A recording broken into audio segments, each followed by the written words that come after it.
Welcome, here I've got ASUS Zenfone 8 and I'm gonna show you how to record the slow motion video at this device. So at first we have to tap on the camera button to open it, and for now we are in the standard photo mode. Let's change it by using the settings bar and just simply going to the left to the slow motion. So here we are. Now we can start recording this kind of video by tapping on this big red button. We can also change the speed and the quality of our video by moving to this settings bar and tapping on the center button.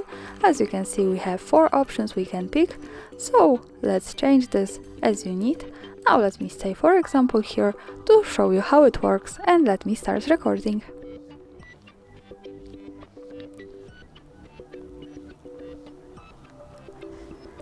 And now let's stop by tapping again on this button to see the video. Let's move to the left one that follows us straight to the gallery, and here we can play our video by tapping on the center.